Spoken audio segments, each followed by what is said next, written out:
Hey there. So, River here. I have been wanting to touch base with you since the last time I did my live, right after. And you know how that goes. You say something and then you're like, but then this, and this. You have all these extra things to say. And so I just went back to my standards, one of which is worry less, stress less is another, anger less, rush less are two more. And judge less, did I say? Opinion less. And just allowed myself to take a few days, especially with everything happening.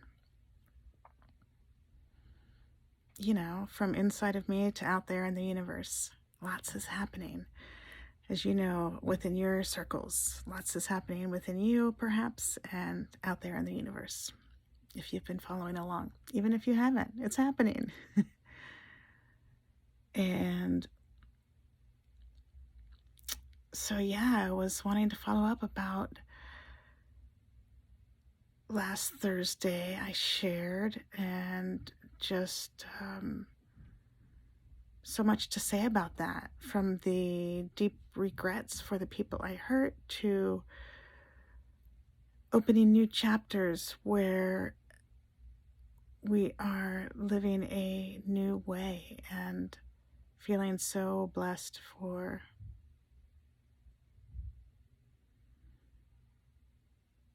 adoption spirit magic.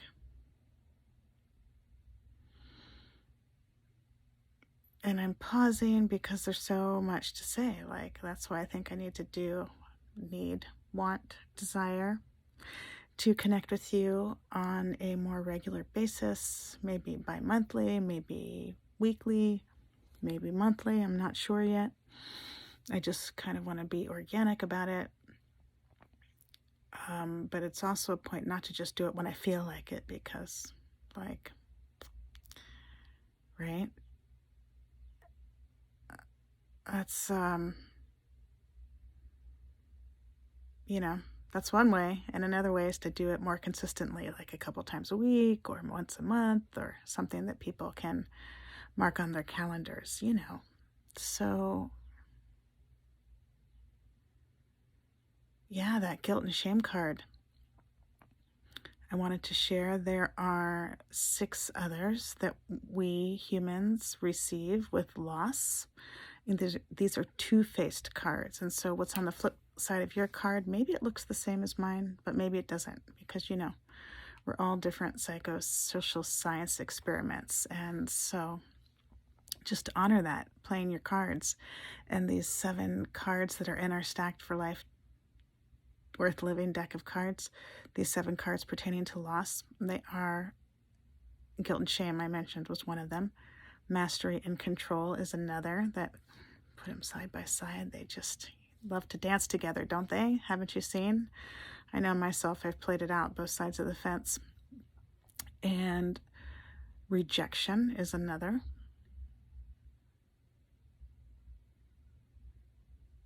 Identity, intimacy, loss, and grief.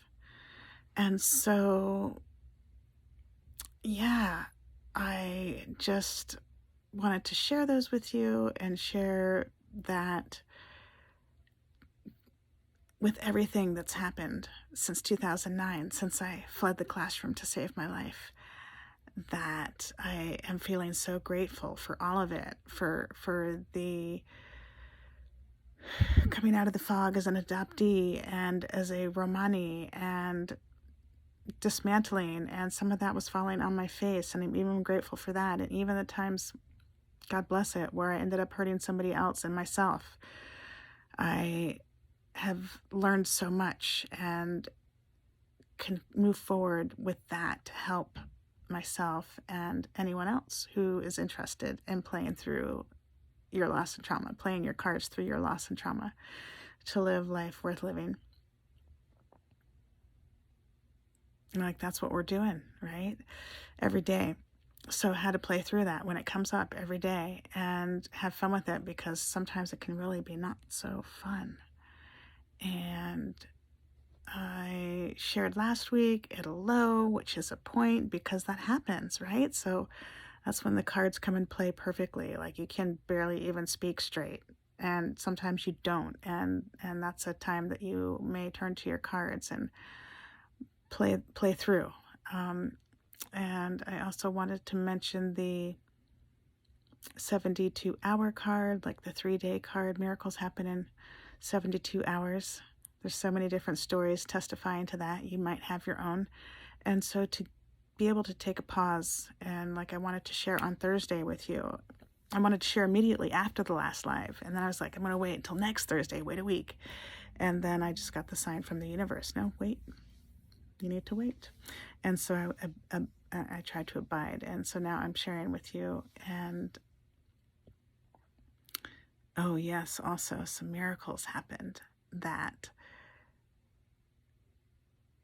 attitude of gratitude, holding that attitude of gratitude in our hearts and in our minds. And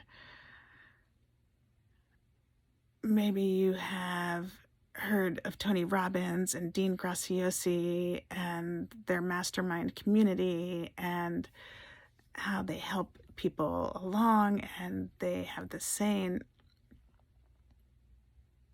life is happening for me, not to me.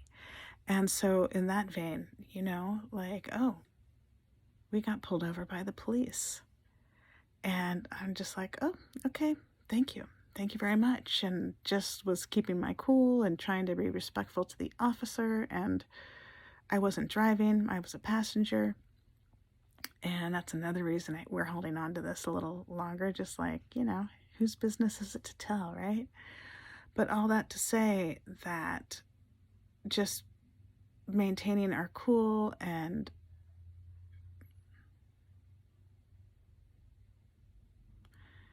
being polite and being thankful, like, okay, this looks like it could be a really horrible situation, but just being thankful off the bat, thank you, universe, and thank you, thank you, thank you, thank you, thank you, and just having that attitude of gratitude.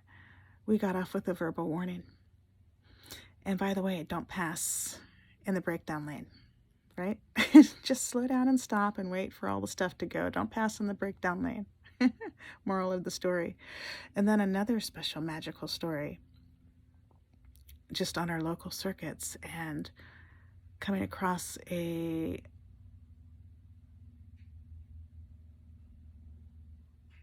lovely person working her circuits and looking for an item, and I'm like, well, God bless it that we find it. And immediately right then she grabbed it. She's like, this is it. It was so super. Hallelujah, I said. So sharing those as some other reminders to keep the faith, what to do to keep the faith. Me too. It's like balancing on the balancing beam or on the tightrope, and how to maintain the faith with every choice we do. And sometimes we fall, and that's all right. And we get back up and we brush ourselves off and we apologize if we need, and we just try to keep moving forward, onward and upward. And that is what I wanted to share with you today. And, well, you know, so much more. As you can see, psychosociology experiment is in effect. All right. Ciao for now. I love you all.